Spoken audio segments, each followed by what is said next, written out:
Jim, but not as we know it. How dare you? Are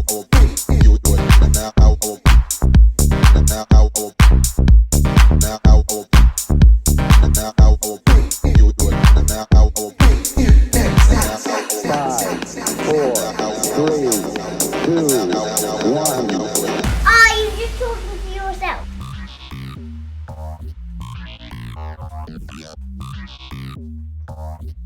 Two, one, 9. It is 31 minutes past 4 p.m. on Thursday, the 12th of September 2024, and you are listening to the BashCast.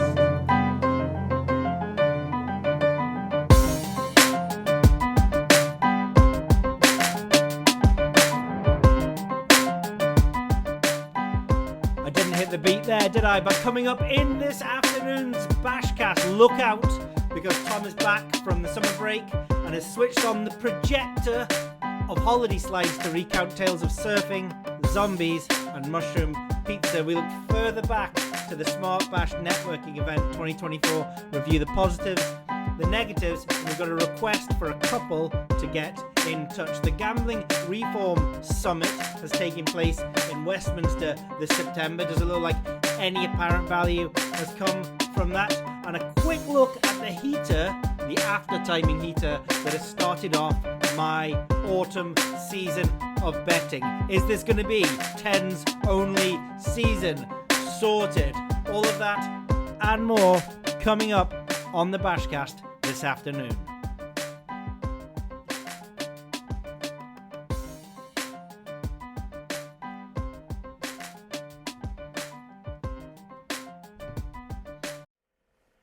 Welcome back to the BashCast, the BAFTA award-winning podcast all about advantage play, value betting, and who's annoyed the crap out of me since the last episode. A word of note, if you're going to send me in a bet history and moan at me about your losing run, I would just like to tell you... I don't care about your losing run. I'm going to have a ChatGPT bot monitoring my inbox. If anyone sends me a bet history, it's just going to reply instantly without even looking at it. Volume, sample size, sample size, sample size. I don't care about your losing run simply because, well, I've never sent a winning bet history, ever. It just doesn't happen. That's not a thing that happens because people don't win and want to know more about it. They just win and take it and spend it. Like the virtual doubles, never ever asked for a bet history in the virtual doubles after a winner or a sequence of winners. It's always during a period of losing. And all but one bet history is ever sent to me, the answer was sample size and volume. And the one that was different, I'll talk about another time, but there were tangible reasons for why that bet history was losing. But I don't care about your losing run. I do care about the fact that it's time to get into a little bit of a routine now. I've had the summer off since the last BashCast. I think the last BashCast was before the SmartBash, which was in the middle of July. It's now the middle of September. So that's a couple of months. It's good to be back. It's good to get the routine back. I started getting back into the process of looking for bets and placing bets maybe 7 or 8 days ago. It's now the 12th of September. So there's not a lot for me to talk about in this BashCast because I really did take the time off. But what I want to do is just get back into the flow of things. So I've got a few topics. We'll go through them. And maybe they'll be a little bit smaller in terms of time BashCasts, like less longer content stuff and more shorter content stuff, maybe. We'll see whether these things... Like, you think I've got a plan? You think I'd go into this with a documented plan? Like... That's my notes for the entire autumn. How was the summer for me? How was the summer for you?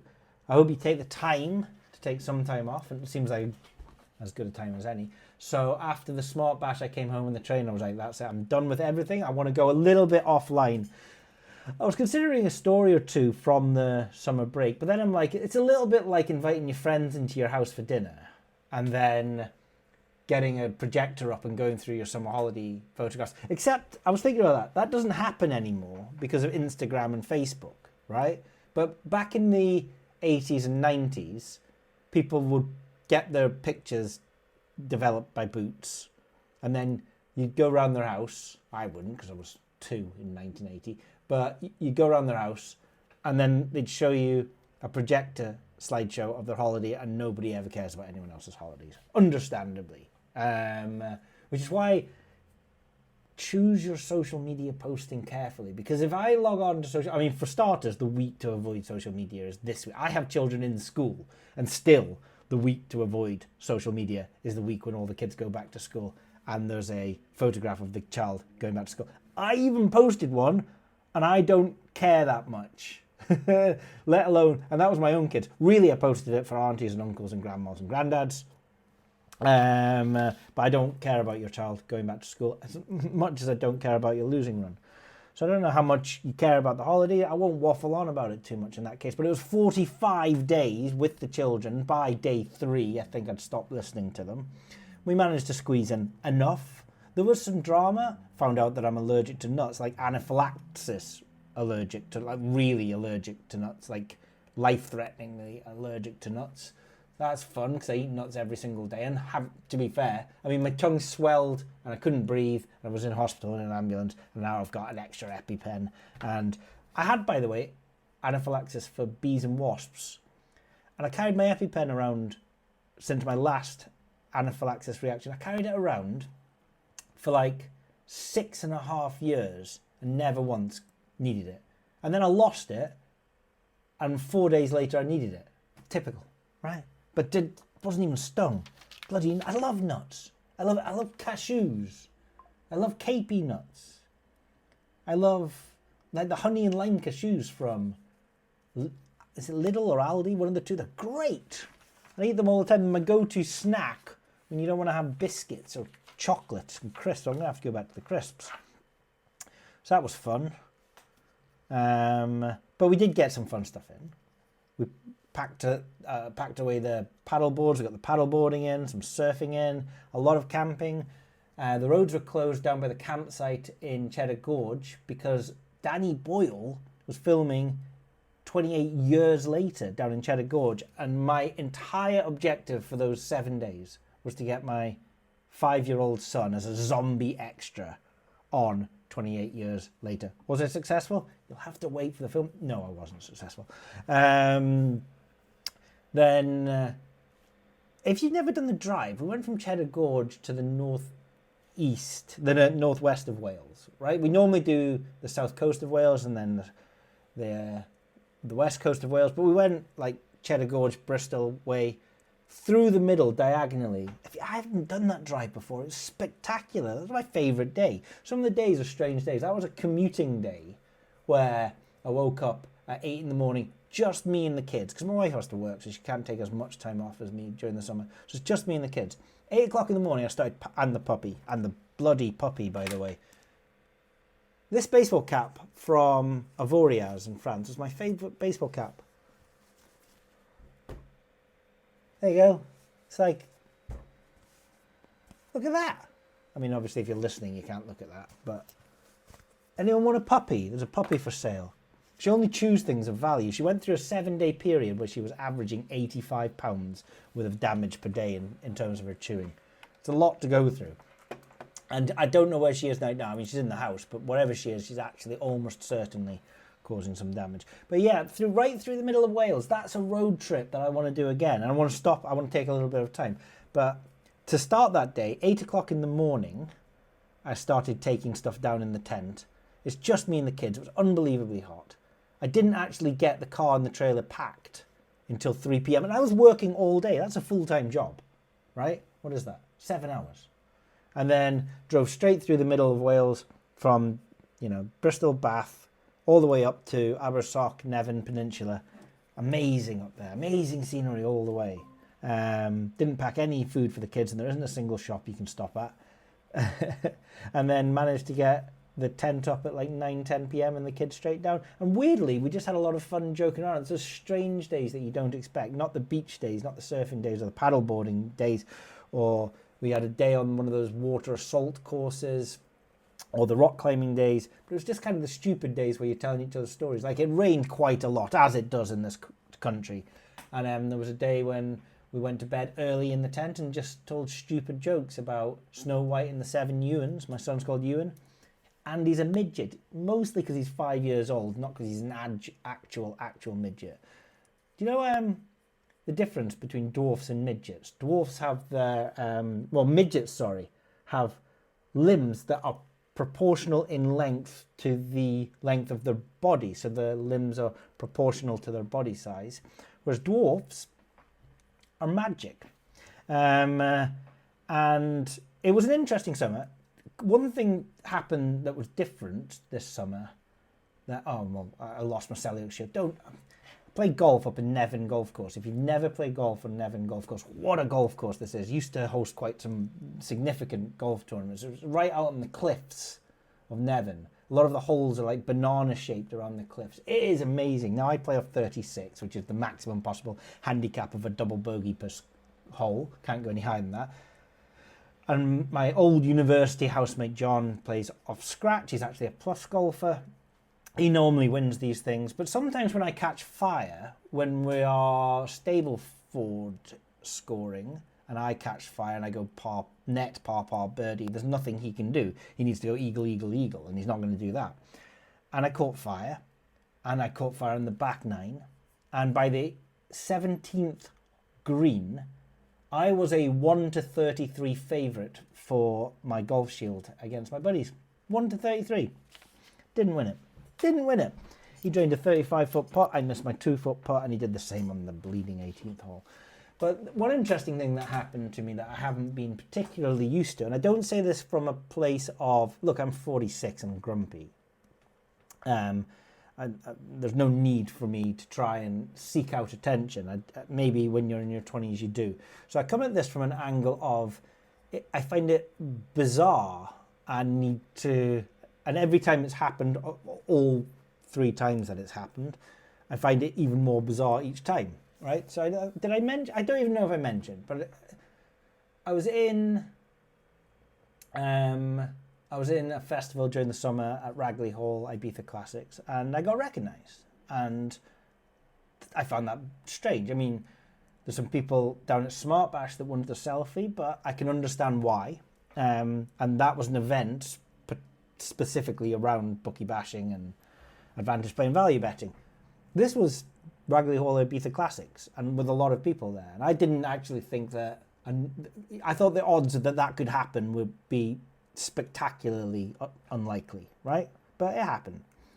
And then it happened again in my local supermarket, which was, it was like, I'm so uncool when it happens because the person came to me and wanted to talk to me. I got my phone out and I wanted to capture him coming up to me so I could send that to my wife as proof that it happened. And then it happened 2 days later in the supermarket in the following town. And I say this because I find it unusual and I don't really know how to I see the metrics growing from my marketing manager, but I live a life where I do the school run in the morning, come and sit at the house and walk the dog. You know what I mean? It's like sometimes the only person over the age of 8 I speak to during the week is Heidi, the masseuse from Witchbold. So I do find it bizarre, but some people say, don't ever come up to me when I'm with my kids. Do come up to me when I'm with my kids because they'll think it's the coolest thing in the entire world ever. So one of the people I go camping with and paddleboarding with, jumping off the breakwater, surfing with each summer, actually is someone that has quite a lot of exposure. So Jenny Jones is a friend of mine, and this is the presenter of Ski Sunday, or part presenter of Ski Sunday during the winter. Professional snowboarder, won bronze in the Olympics in snowboarding, and all-round good girl. And we meet up with her. I mean, she has a baby with a close friend of mine from Birmingham University, and those guys have got a good family together. And we meet up during the summer generally. During the winter, she's off doing her mad snowboarding. Did do some skiing this year, by the way. In Tamworth Snowdome, took my boy.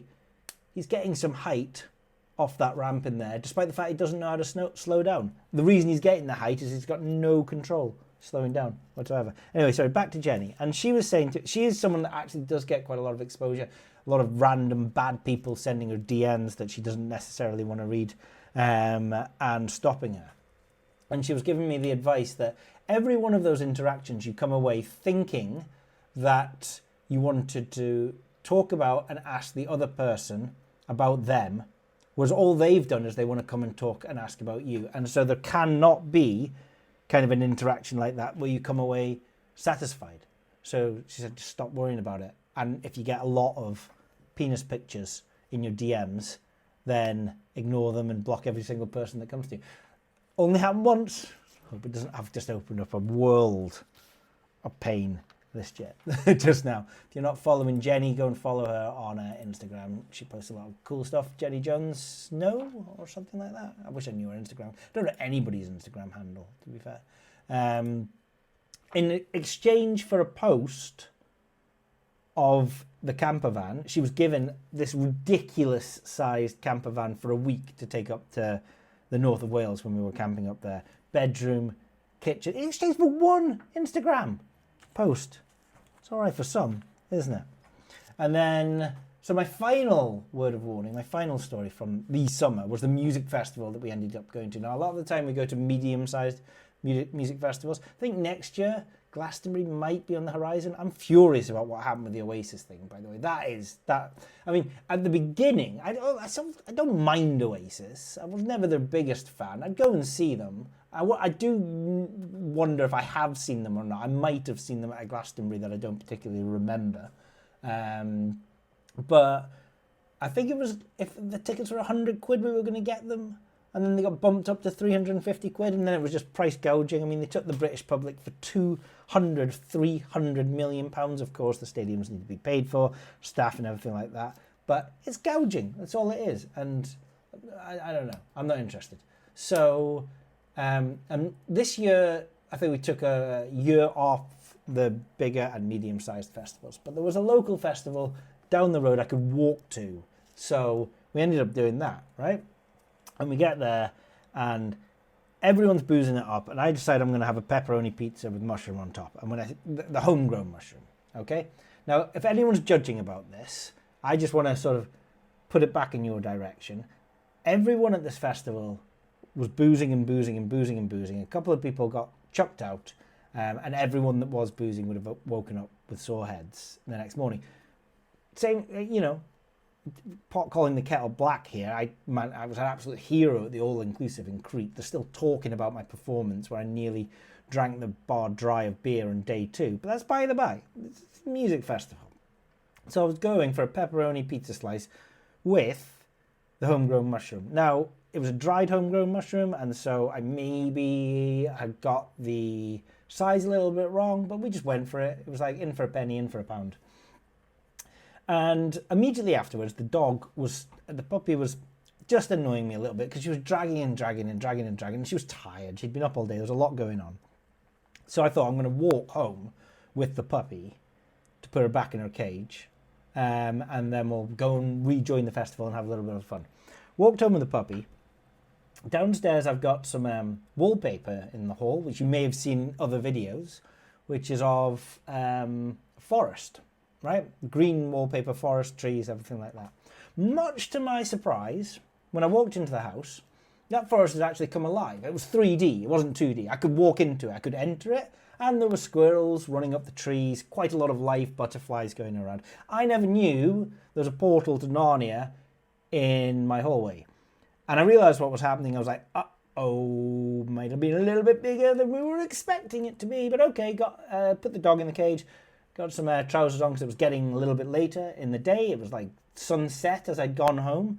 And then walked back the, 4 minutes it takes to walk from my house to the location of this festival in the farm yard. And halfway there, images. Well, for starters, there was an alien spaceship that was irritating me coming in the skies, like across from the clouds, because it wasn't threatening, but there's just no need for it to be there.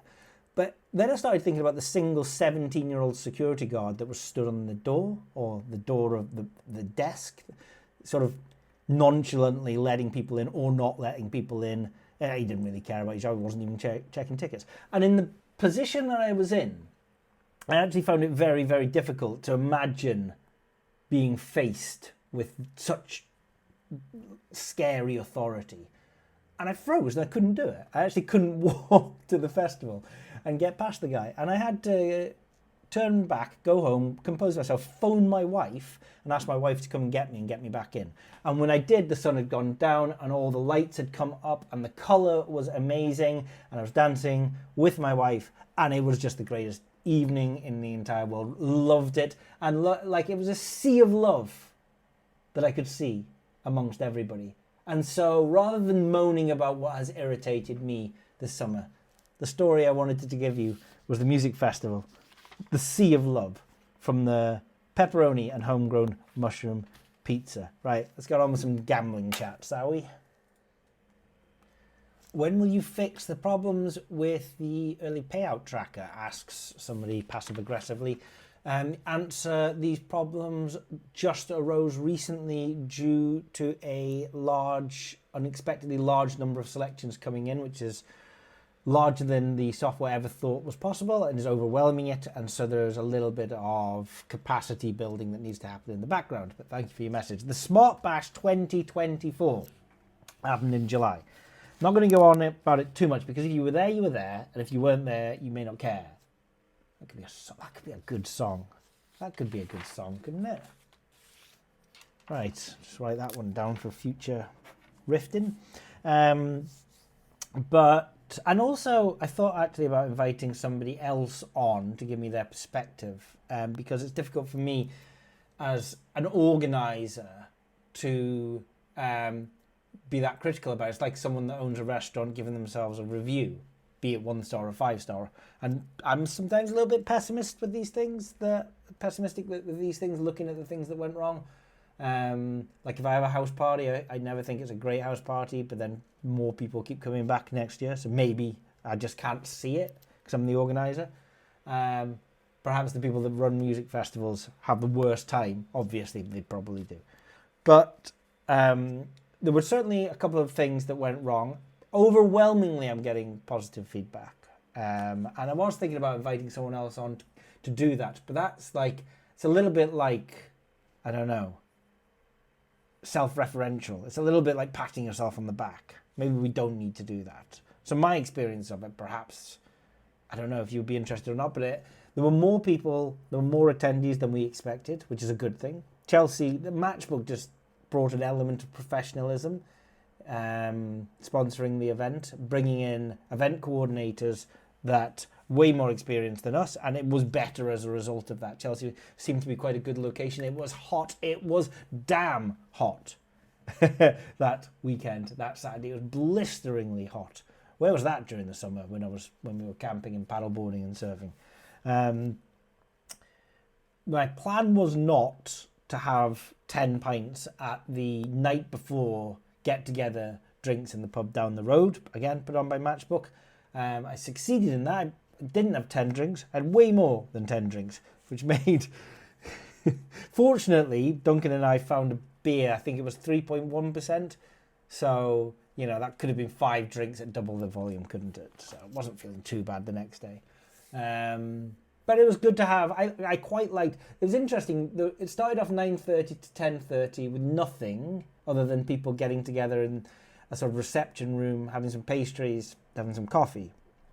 And I've had 2 bits of feedback. One from someone saying we could get rid of that, and another from someone saying that was the best part of the day. So it is what it is. It's like you make the most of that or you don't. I get it. Sometimes I've turned up at these things in the civil engineering domain and you're like, I just don't want to speak to anyone. And if you don't want to speak to anyone, that's absolutely fine. Sometimes you're not in the mood for it. But really, meeting people and talking to them in this arena is one of the reasons why, I wanted to do this event not for what we would learn from what was up on stage, but for the conversations that happened that we would never hear about. Because in the end of the day, it is a networking event. And if you didn't sit through any of the 8 seminars, but just sat in the reception room, drinking coffee and talking to people, then I'd be very encouraged to hear that you did that. One of the things that, from an organisational standpoint, that went wrong is from the very first seminar, everything was running late because the first one was running late and then the second one started late and ran late and had a knock-on effect all the way through the day. Now, I was on 2 panels. I was moderating one and I was sitting on a panel with another. I was way more nervous for the panel that I was moderating than the panel that I was sat on, primarily because I was sat on a panel with Matt Trenhill. With Matt, you just give him the baton and let him go. So I knew I can sort of sit back and I'll be fine with Matt. But with the moderating, it's like, you know, if the conversation feels awkward or nuanced or difficult or a little bit of silence, it's the moderator's fault, and so they've got some responsibility to keep it flowing. But also, you can't just have a series of questions. You've got to listen to the conversation and bounce backwards and forwards about that. I was a little bit nervous about it. It's not, how many times do I sit up on the stage and moderate in my entire life? None, right? So I was meant to start at 2, and from 10 to 2 I was getting a little bit nervous at the back of the room. And we didn't start until 20 past 2, so those nerves managed to transcend into something a little bit bigger. But I thought, well, the way to deal with nerves as well is get the audience on side. I mean, no one's there to be harshly critical, so I'm not too worried about that. But get the people on side with a joke. Everyone says it, right? Don't imagine them naked. Just, you know, make them like you by making them laugh. So here was my joke. Here was my opener. I've got Nick Goff, Bill Chen, and Olaf Stenius on stage with me. And before I even introduce any of them, I look at the audience and I say, I'm so encouraged to see the scale of the event grow from 70 last year to 300, even more this year. It's really fantastic to see, including my GP, who genuinely, by the way, was in the audience, my GP Joe, or a GP. Look, he's a local GP and he plays in my football team. Let's just run with the fact he's my GP because it's poetic license for the joke, right? And I said, yeah, including my GP Joe, who was in the audience, and I cannot see him for love nor money at my local GP surgery. So Joe, if you can hang around for 15 minutes just afterwards, I'd like to talk to you about this rash. And I looked up and I looked for even a smirk, just anything. And I did see tumbleweed roll across the back of the room. And I looked for a familiar face. So my friend, my old gambling partner, John, was in the audience. And I knew where he was stood. So he'll give me some encouragement. I stare over him and he's doing that where he's like, he's running his hand across his neck saying, it's time to bail, mate. It's time to bail. Just move on. Like, this is the wrong direction to be going in. I nearly tapped the microphone and asked if it was on, or asked the audience if they could dial 999 because 300 people just died of cringe. But instead of that, we just moved on. And I think it was quite a good session. It was quite a good conversation with Bill and Olaf and Nick, and thanks very much for those guys giving up their time because they're very knowledgeable in their different arenas, and they brought 3 different perspectives around betting modelling to the table. And then we continued to run late, and I don't know what time the last session started, but it was late for sure. It was Jessie May that was moderating that with a panel around betting exchanges. And I think, let's just, for example, say it was 40 minutes long. It may not have started until 4:45. And then at 5 o'clock, what we didn't know was going to happen was that the Chelsea security came in and said, well, you got to get out of the room because you've only got this until 5. Now, I can look at this one of 2 ways. We spent a lot of money hiring that room out, and there could have been a little bit of leeway.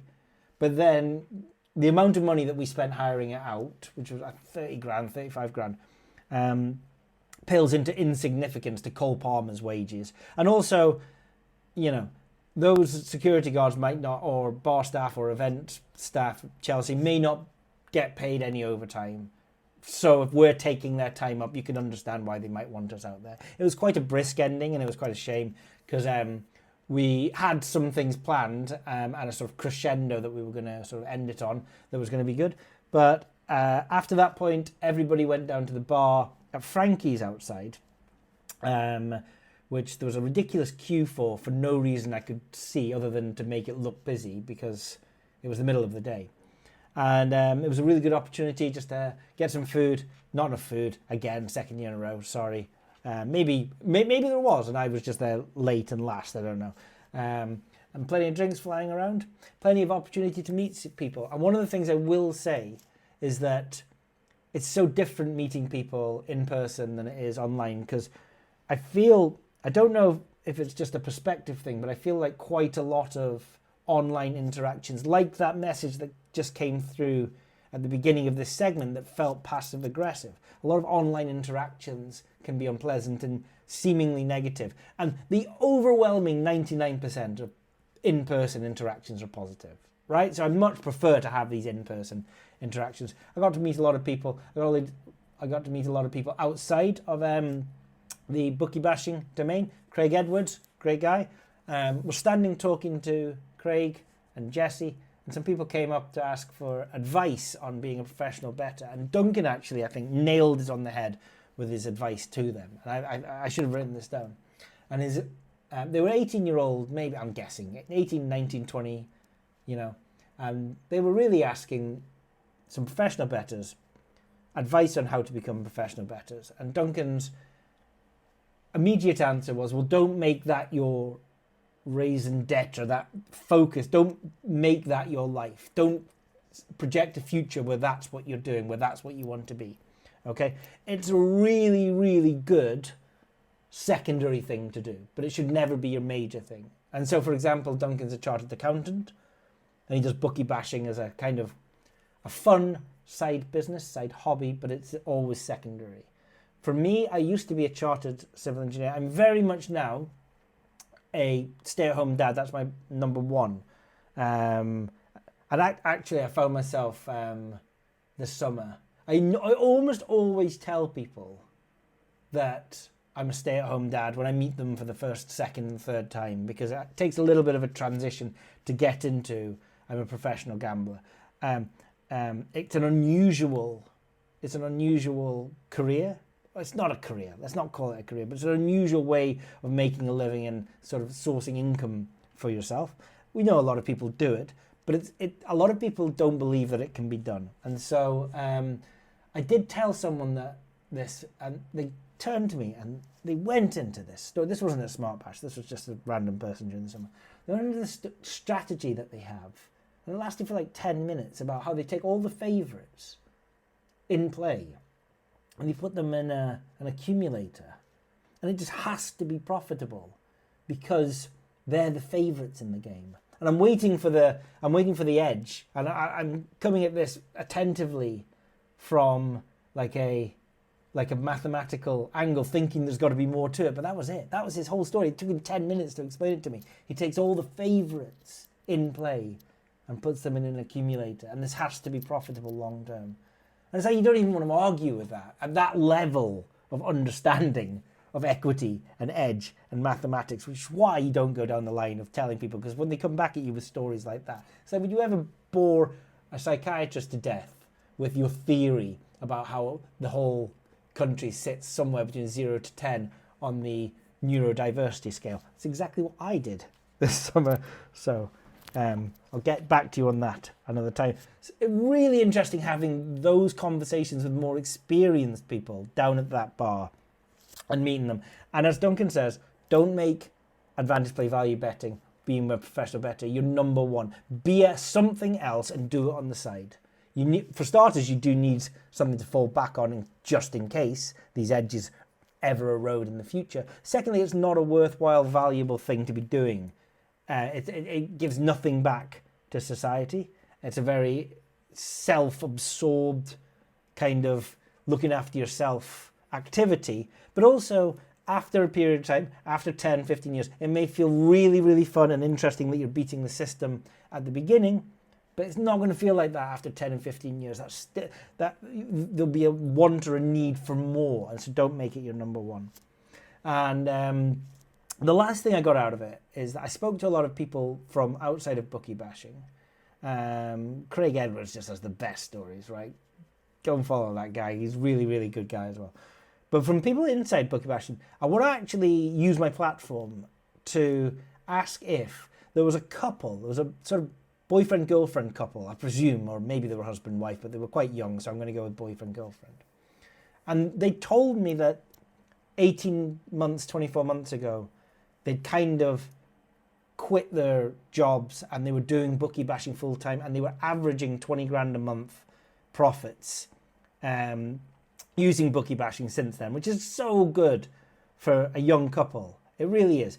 And they were asking me advice and different strategies about how they're piecing together a lot of their cover bets and system bets. In all honesty, I needed to be asking them advice, because what I do is I come up with the angle and the data and I can give it to you. But how you apply it, especially the nuances and how you scale it, is really up to you. There's a lot of problem solving that I can't handhold you through. And there's a lot of people doing it a lot better than me, despite I'm giving them the data. And that included these guys. And they have really amazing theories about taking a certain number from one race and combining them with combining those horses with a certain number from another race, and making a series of permutations of trebles just focused on those two races. And they were asking me what I thought about it. And honestly, I was hearing it for the first time and I wanted to sit down and talk about it more. And that's why I'm appealing to them, because unfortunately I got a lot of names that day. And whilst I asked them their names, the next morning, my old decrepit brain had forgotten about it. And I really want to talk more to you, to learn more about what you're doing. If you're willing to share the same information with me again that you shared in that day. So if you were that couple and you're listening to the BashCast right now, get in touch with me at tom@bookiebashing.net, or send a message through support through your Bookie Bashing account. And I would love to pick up the conversation. That was the SmartBash. And the next segment, I want to talk about another gambling forum that took place, gathering, social event this summer, but I don't think it was necessarily as positive, and that was the Gambling Reform Summit. One thing I wanted to talk about at the SmartBash, but it was decided it was a little bit political, it was a little bit sensitive, and so I was advised not to bring it up, was the notable absentee in the Gambling Commission who were invited and declined the invite. It seemed extraordinary that they would, if they had any sort of awareness that there is one real wide gap in their field of vision, which is they concentrate so much on bookmakers and they concentrate so much on problem gamblers. And they actually aren't able to bridge the divide between people that have learned experience of what it is to be on the punter side of the fence. Not just the recreational punter, but even a slightly winning punter.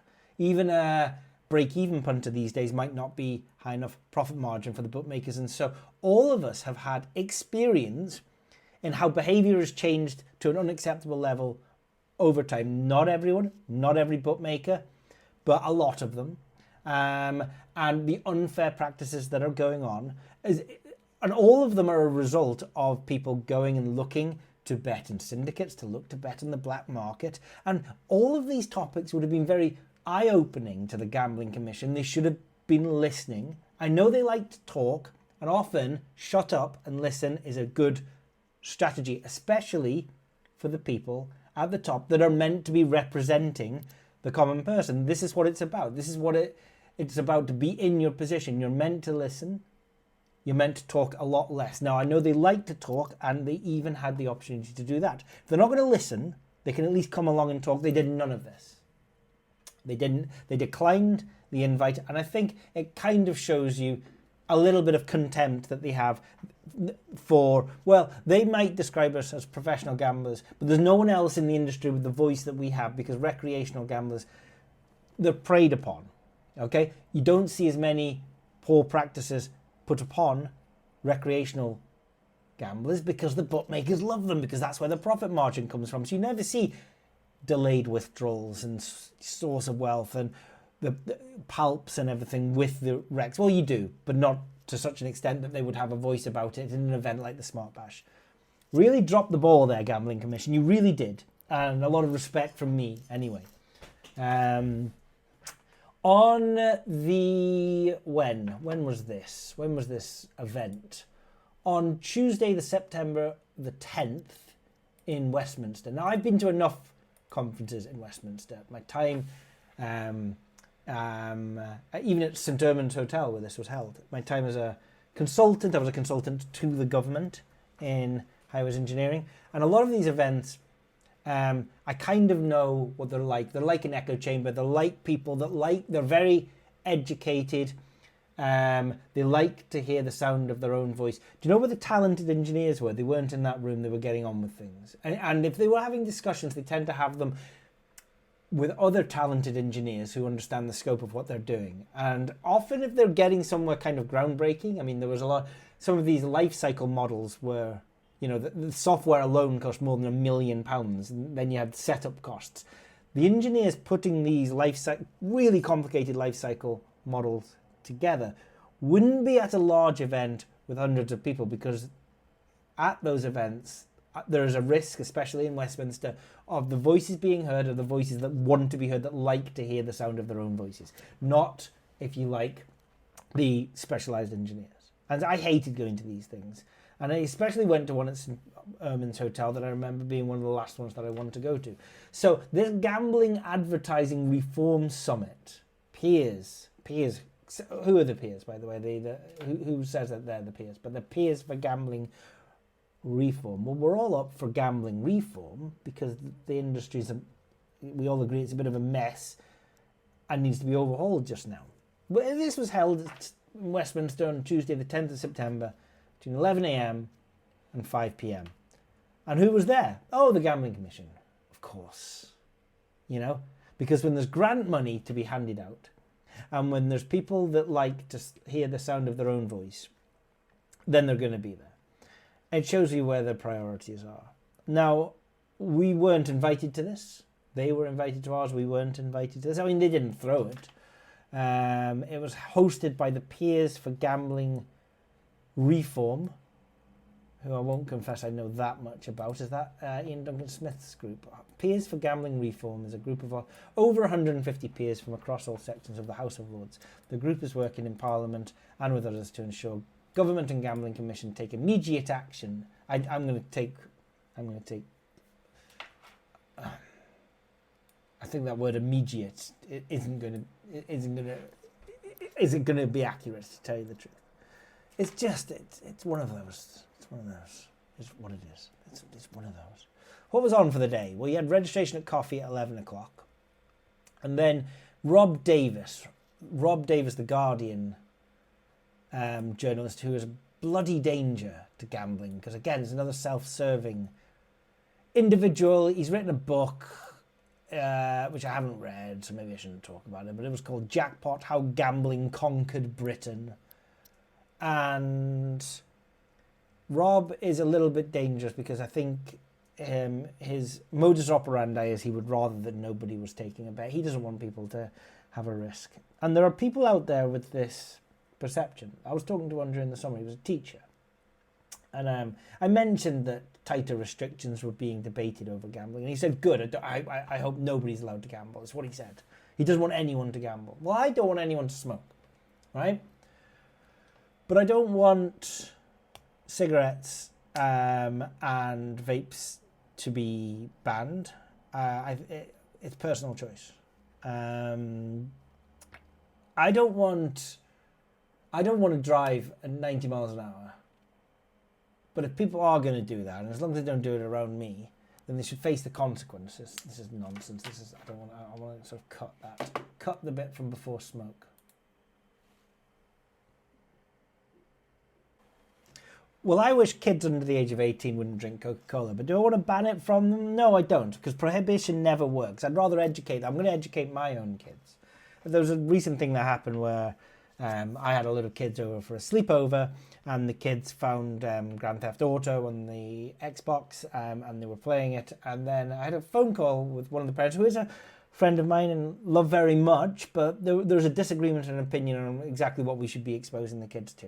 I'd rather educate them that these things exist out there, that they're real, and give them the responsibility of learning about how to handle their emotions around that, even at a young age. I think it's useful. I draw the line really at sort of grotesque violence, because I think that is definitely the stuff that can give you nightmares. Outside of age 18 violence, I think it's fair game.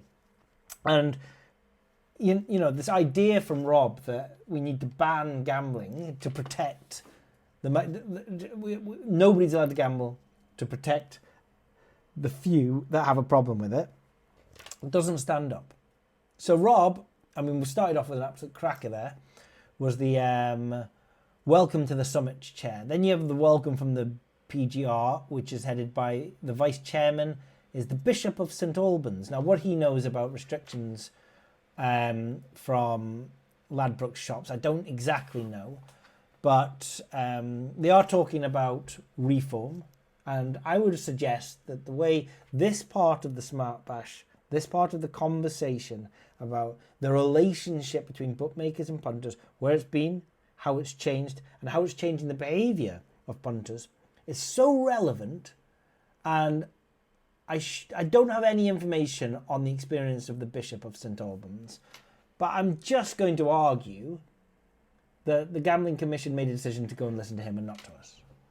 At 11:45, what should the future of gambling advertising regulation look like? Chair Rob Davis, then you've got a professor from the University of Bristol, you've got the Advertising Standard Agency there, you've got the Campaign to End Gambling Advertising there, and you've got a research director from Tackling Gambling Stigma. That sounds like an echo chamber to me. If that was a serious discussion, there should have been some people that would promote gambling advertising on the chair, but everybody there, they've already got the agenda that it's bad.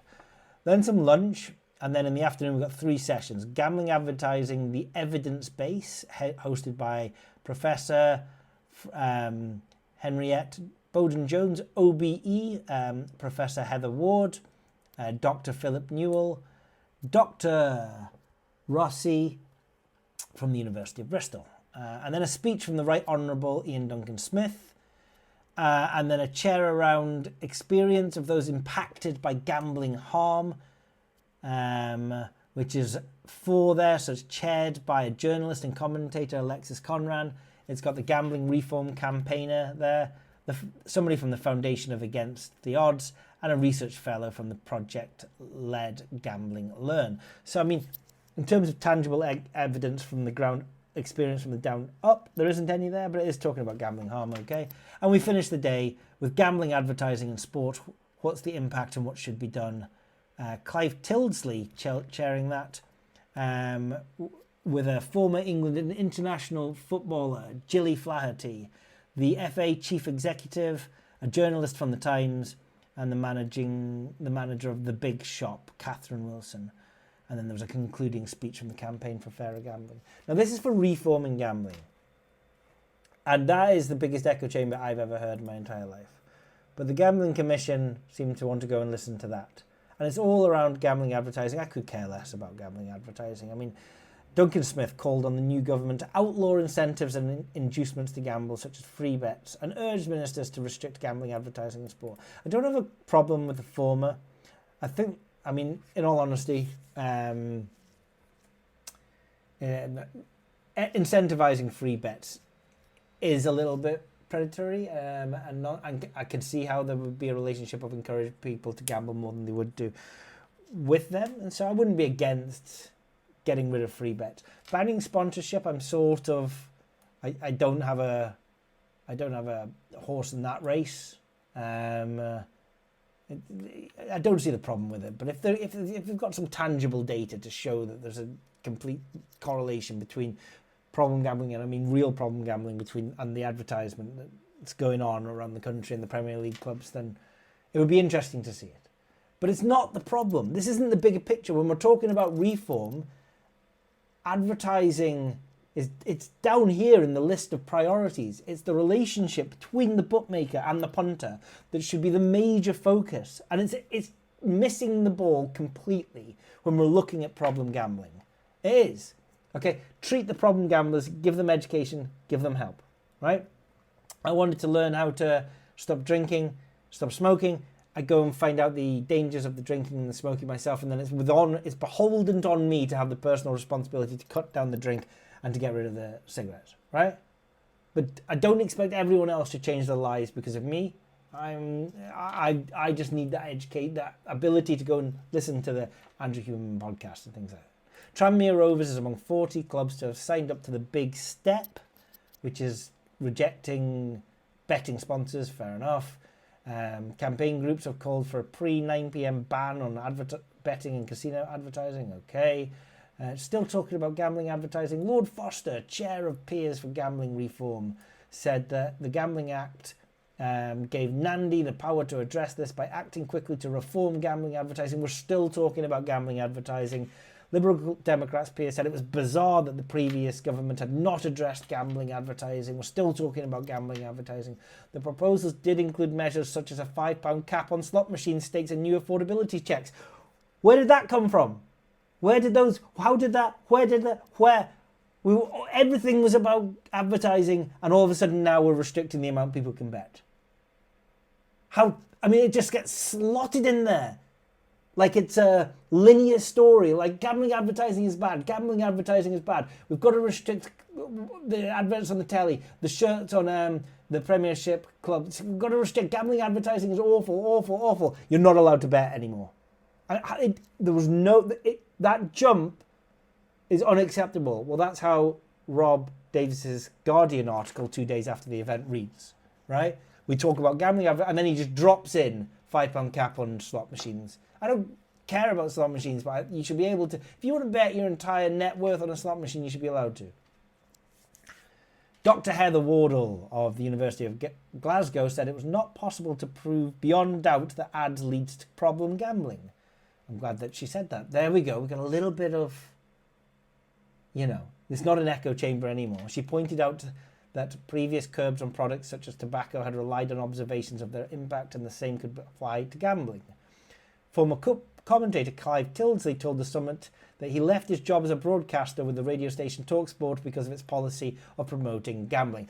Brilliant. Absolutely brilliant. So we go from Dr. Heather Wardle, who presumably has peer-reviewed, published papers and has a career doing research in her environment at the University of Gambling, who comes up with the argument that it's not possible to prove beyond doubt that ads lead to problem gambling. And we switch straight from there to Clive Tildesley, who has not, as far as I know, published any academic paper in a peer-reviewed journal, nor has spent a career looking at data and trying to fit together trends. But we just park Heather and we go straight to Clive, and Clive's left his job because of gambling, because gambling's bad. Guy Parker, chief executive of the Advertising Standards Agency, said policy making was for government, but admitted he's shocked by the amount of gambling. Shocked, he was shocked. Shocked. So shocked. Shocked to see gambling, shocked to see risk. People shouldn't be allowed to take decisions on the amount of risk that there is. I'm shocked by this. And a spokesman for the Betting and Gaming Council and Industry Lobby, I'm not even reading out what the BGC had to say. So there you go. The echo chamber did have voices from the other side, but they were very much a minor sub-point of Rob Davis's article. And the Gambling Commission, this is what they're pushing forward. So congratulations to all of you. I hope you didn't sprain your elbows, giving yourselves a pat on the back. Right, well, this is a betting podcast, apparently, so might as well talk about some betting. Now, given the changes I've made recently, or the vlog series we did, I'm a little hesitant to do this now because I quite enjoyed the format with which we did the 25 days of betting in the vlog. And the reason being, on the BashCast, that is bright now, the sun, right there. That is in my eyes. I'm going to enjoy it whilst I can. It's free vitamin D, isn't it? So on the vlog series, for the first time, I was putting up the bets before they kicked off. Now, obviously, there's no after timing. Really, with any bets I talk about, they are live on the Bookie Bash and Trackers for the most part. I don't really talk about it if they're not. But with the problem with the BashCast and these videos is that they take long enough to record, edit, upload, that even most of the time they actually get uploaded after the event is finished. For example, now, let's try now, right? I am on I bet Ryan Moore to have a winner, and I've laid it. So what is laying Ryan Moore to have a winner at Doncaster? It means that I don't want him to have a winner today. 0 winners for Ryan Moore. What a bet to be on, by the way. First race is on, 11-4 Camille Pissarro. It's a photo finish. He did come second. Next race, okay, came 5th by 2 or 3 lengths. So, I mean, he was still in it all the way. Next race, he came 3rd, right? He's in it every single race. It's one that's going to shorten your life, laying these bets. It's a little bit like laying Mbappe. But he's only got one more race, which is in 12 minutes. Might pause the podcast for that.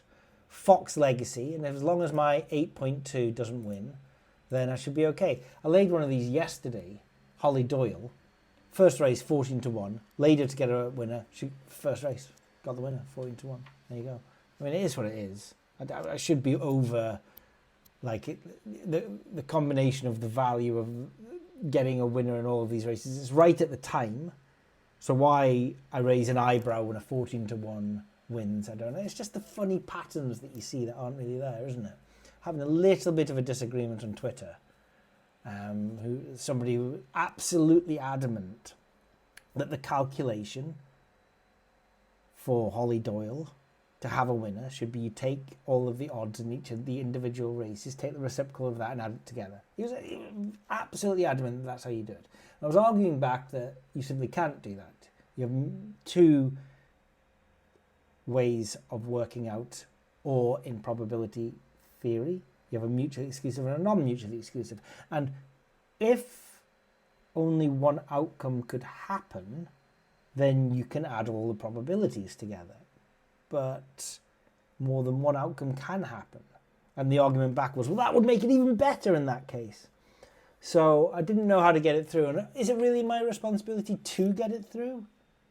The correct methodology to use? But then a good example pinged into my head. To be fair, this is one the BB team came up with when talking to support. We also get this on our support ticket. The amount of time we spend trying to justify the correct or in probability on the trackers when we know it's right.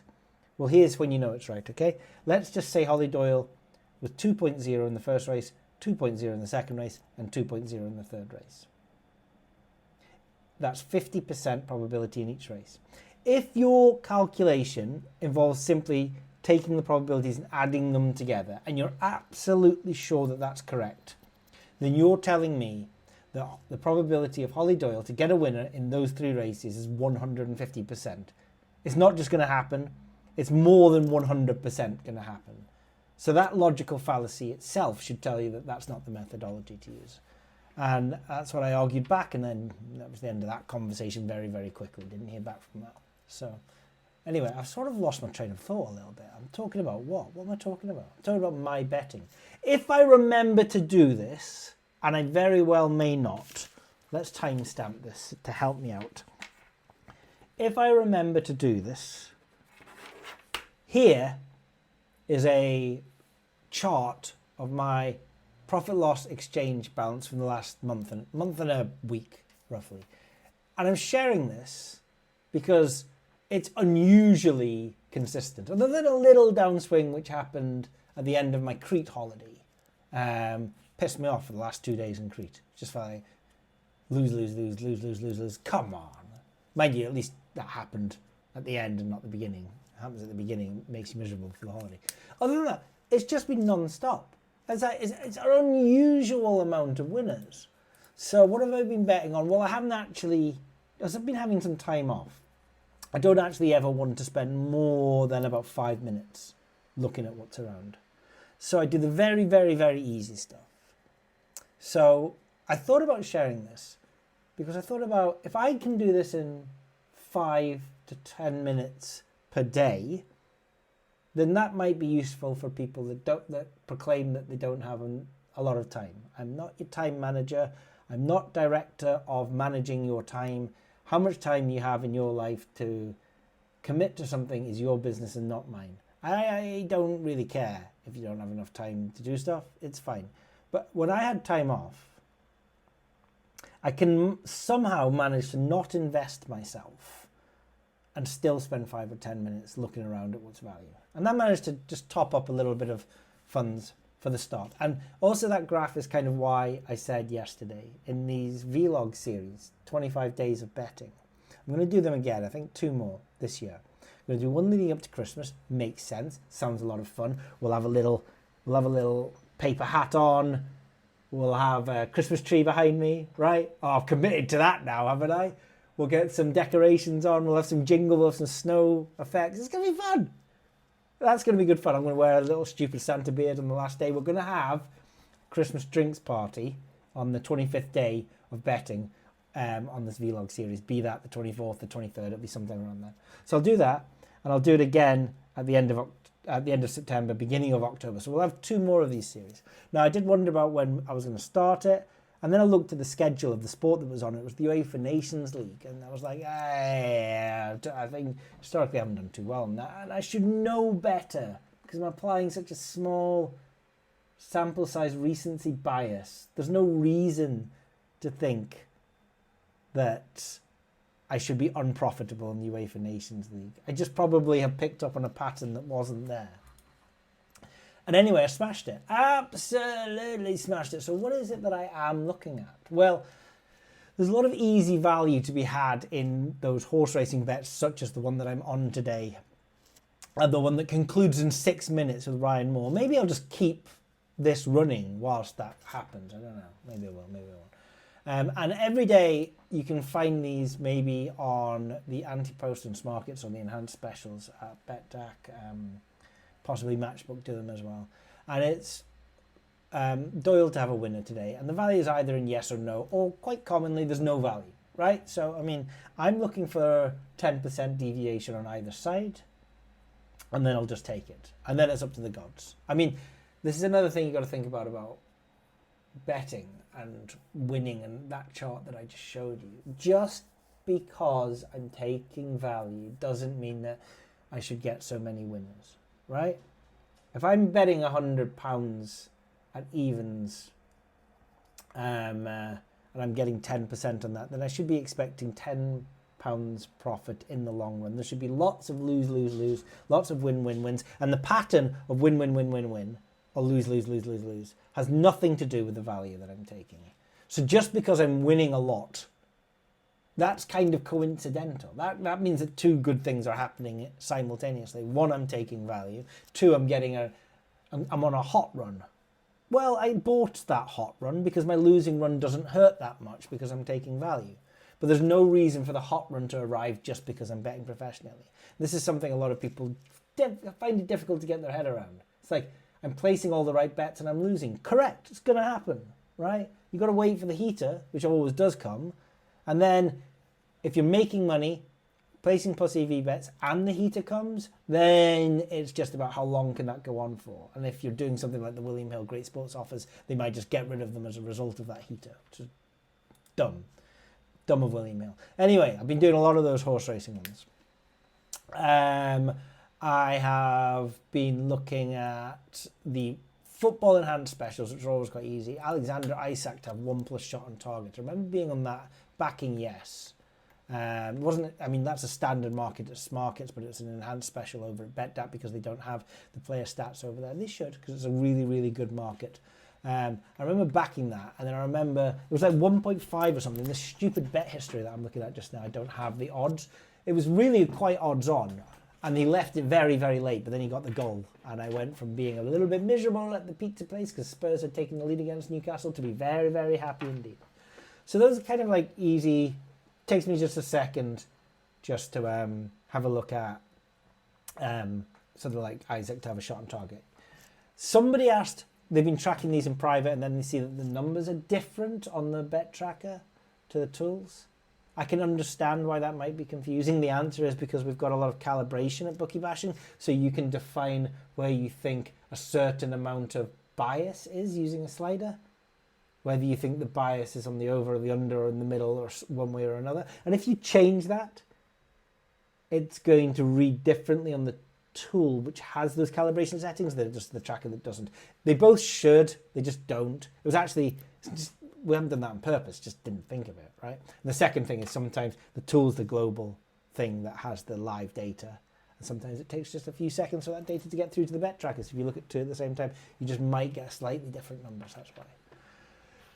A couple more shots on target hit here, like Fernandez and Salah. I mean, I've picked out a loser there. Sometimes I'm surprised that the trebles are value, like Aston Villa, Brentford, and Leeds all to win on the 31st.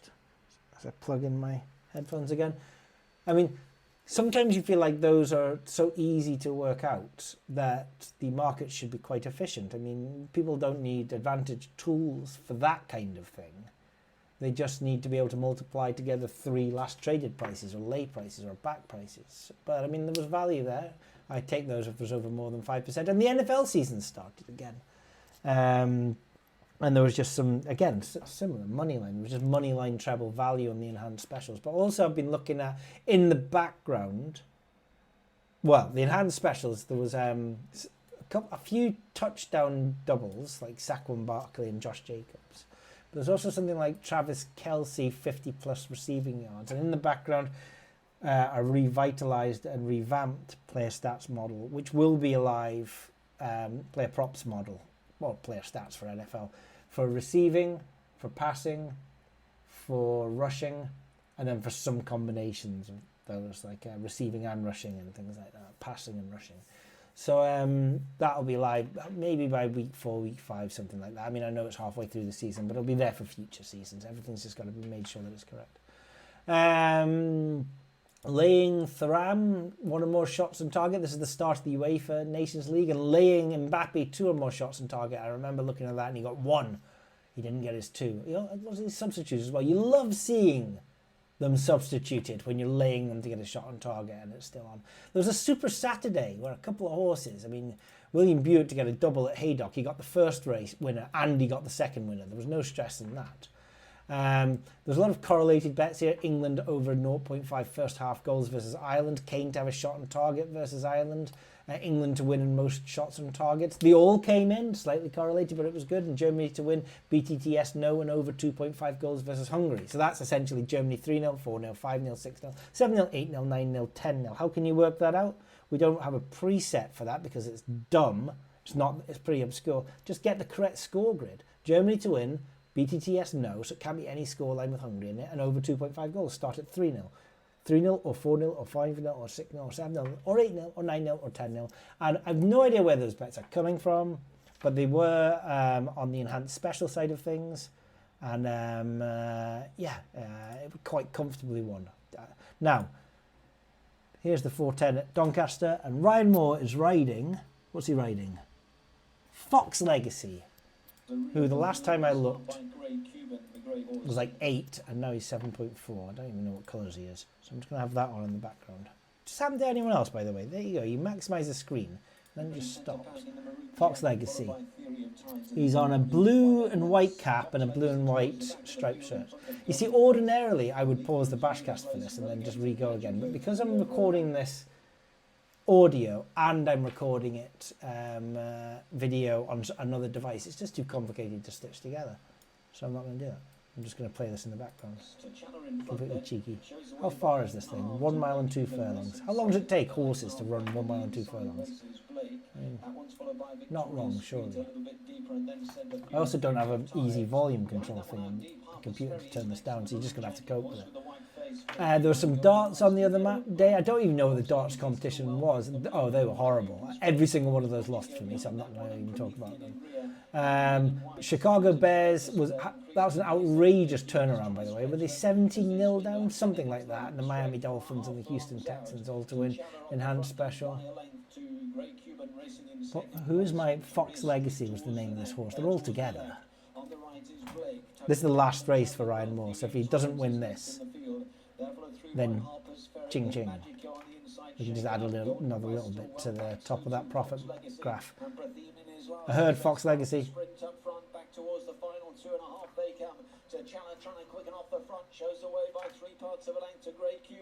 Oh, this is easy, I think. Yeah, he's nowhere to be seen. Yeah. T'Challa, which is Oisin Murphy. Tackled by Gray Cuban as they Oh, go Gray inside the Cuban's final taken him. 100 There you yards. go. Gray Cuban powering over the top, and Gray Cuban will land the spoils. Ching ching, cash those tickets in. We're going to Disneyland. We are going to Disneyland. Actually, I'm never ever going back to Disneyland, but that is a winner today for laying Ryan Moore to have a winner at Doncaster in day one. St Ledger Festival. And just other, like France, Turkey and Wales to win, England to win and Kane to score. That was a scorecast against Finland, right? 2.1 up in the exchange. Now, if you went to the Player XG tool, you would have seen about 1.99, so immediately value. But actually, dog, what are you doing? Lucky, come here. Come here. Come here. There we go. Say hello. Say hello. Mwah. What happened to this baseball cap? Hey? What happened to it? Not so lucky now, are you? Go on, scram, because I'm doing this podcast. Go and do something else. You're not even meant to be in this part of the house. Thought I'd close the door. So I'm just going to have to wrap up this part of the podcast because you're going to do something naughty. Sit down, sit down.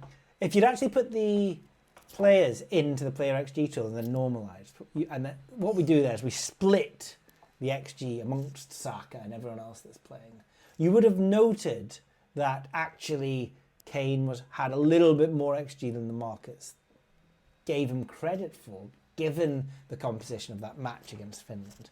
And Kane to score and England to win, 2.1 in the exchanges, should probably have been closer to 1.88. Big odds on. So that was a decent bet. He got 2 in that game as well. So good on him. Who was the other guy that got 2 recently? Well, Haaland got 2 and a hat-trick in the Premiership. And can't remember who the other guy was that got 2. Somebody. Oh, it was in the Premiership. It was someone. It's not Jean-Philippe Mateta versus Norwich City. And then just a few half-time, full-times. Bulgaria, I think, was the one that was on in that match. Players to be carded, Robin Lenormand. Love that guy's name. Scotland, Poland, Zalewski. Liverpool, Brentford before Matthias Jensen and Dominic Szoboszlai. The players to be carded. The feedback I've been getting, Lucas Digne and fans of his Belgium, Yuri Tielemans in the same game, the feedback I have been getting from people is that they've been doing really well on player to be carded. Oh, yeah, was it that Montenegro versus Wales? Chris Meffam, Nico Williams. Whoever's pricing these up in the exchanges, I just think you're pricing them up a little bit too high. And I don't think the value in player to be carded can last that much longer. Again, there can be value and they don't need to win. But these have been winning. So I'm actually, the main thing I'm looking forward to hitting when the Premiership comes back this weekend is, get the lineups up and then hit player to be carded, player to have at least 2 goals, hat-trick, something like that, anytime goal scorer.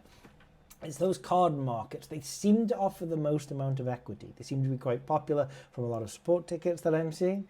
And the EV, the value, the range of odds that are being traded in them means you can get some really, really good bets. That's enough after timing from me.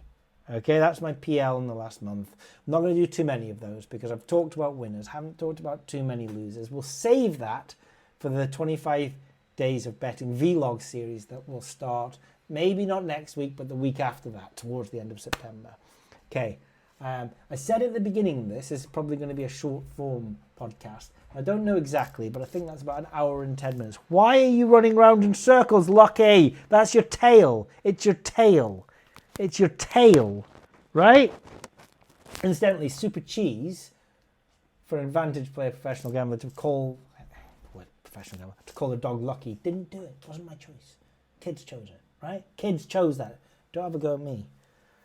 Good luck to my daughter in year 4 today, who's doing a seminar. A man's coming in to talk about, of all things, podcasting. Now, again, if this worked, then I would have gone dun, dun, dun seamlessly. This is the problem with doing it live. So just do that in your head, all right?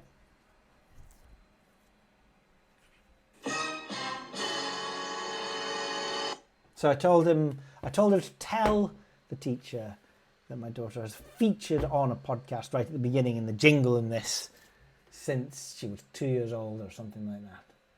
Whatever it is that you're betting on this weekend, we're back for the summer break finishing. Does that make sense? We're back for the autumn season of betting. Plenty to be going on with the Premiership coming back this weekend. Let's get at it. This is Tom signing out.